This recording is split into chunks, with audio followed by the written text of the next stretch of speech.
Hola a todos y bienvenidos. ¿Alguna vez nos hemos parado a pensar por qué se mueven las cosas? Parece una pregunta de niños, ¿verdad? Pero es que todo, desde una simple manzana que cae de un árbol hasta los planetas que giran ahí fuera, obedece a unas reglas súper elegantes. Y hoy, pues hoy vamos a meternos de lleno en ese manual de instrucciones del universo que nos dejó nada menos que Isaac Newton. Y es que esa es la pregunta del millón, ¿no? ¿Por qué se mueven las cosas? Suena fácil, pero, responder a esto nos lleva directos al corazón de la física. Porque una cosa es describir cómo algo se mueve, y otra muy distinta, mucho más interesante, es entender por qué lo hace, cuál es la causa que lo origina.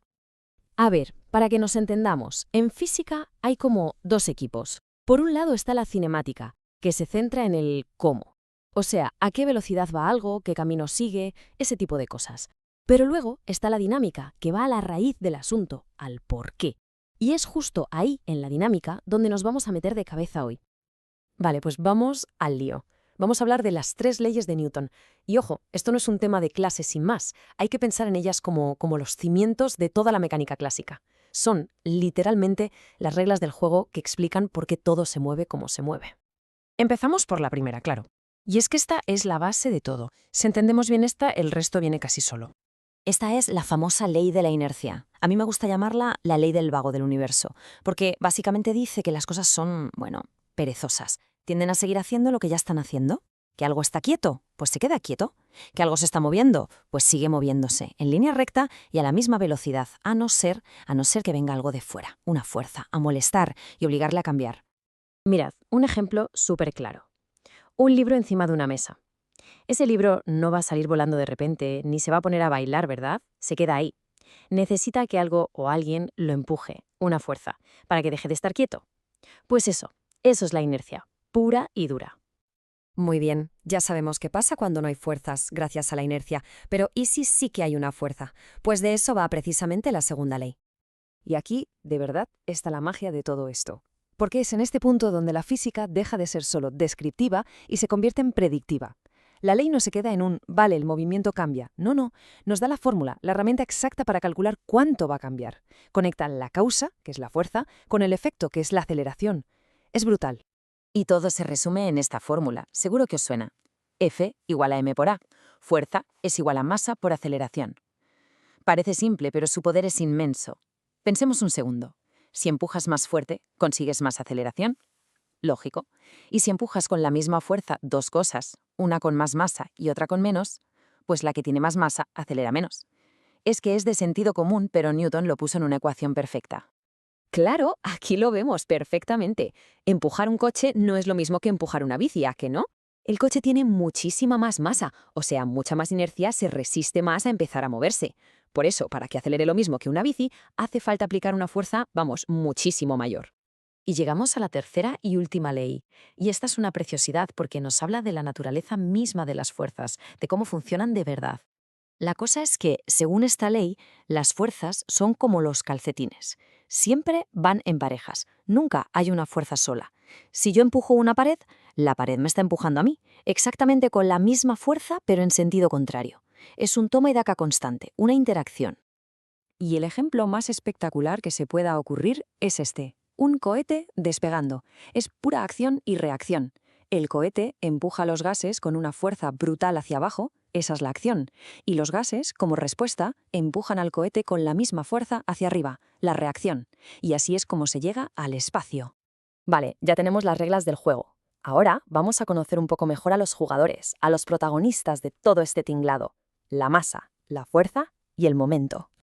Empecemos por la masa, y aquí mucho cuidado porque hay una confusión muy típica. Masa no es lo mismo que peso. El peso depende de la gravedad, pero la masa no. La masa es algo propio del objeto, es la medida de su inercia. Dicho de otra forma, es cuánta pereza tiene, cuánta resistencia opone a que le cambien el movimiento. Luego está la fuerza. La fuerza es la que lía todo, el agente del cambio. Es el empujón, el tirón, lo que sea que intente modificar el movimiento de algo. Y lo más importante, es un vector. ¿Qué significa esto? Pues que no solo importa el cuánto empujas, sino también el hacia dónde. La dirección es absolutamente clave. Y por último, el momento o cantidad de movimiento, que es lo mismo. Un buen truco para entenderlo es pensar que es la inercia en movimiento. Fijaos qué curioso, un camión enorme moviéndose muy despacio puede tener el mismo momento que una bala pequeñita pero súper rápida. Y es un concepto vital, porque el momento total se conserva, no desaparece, y eso nos ayuda a entender desde un choque de bolas de billar hasta cómo se mueven las galaxias. Perfecto. Ya tenemos toda la teoría. Pero claro, todo esto suena muy abstracto. ¿Dónde vemos estas fuerzas en nuestro día a día? Pues la respuesta es en todas partes. Literalmente.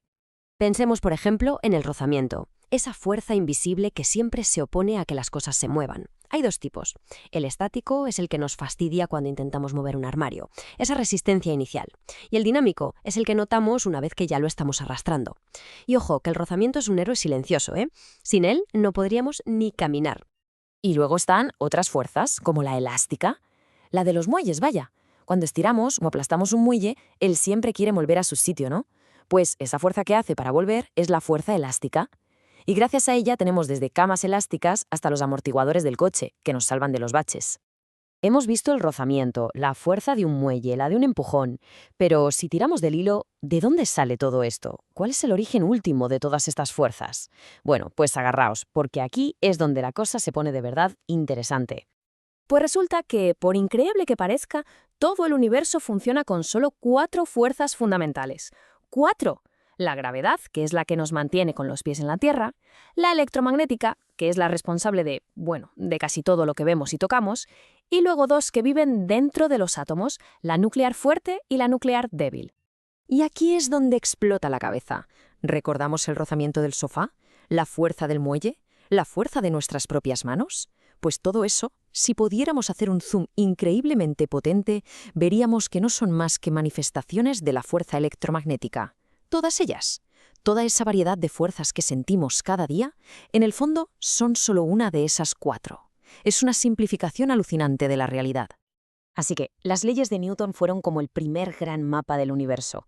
Las 4 fuerzas fundamentales son como el código fuente que hace que todo funcione. Pero claro, esto nos deja con una pregunta flotando en el aire, ¿no? ¿De verdad hemos llegado al final y ya conocemos todas las reglas del cosmos? ¿O esto es solo el principio y nos queda todo por descubrir? Ahí lo dejo. La búsqueda, desde luego, continúa.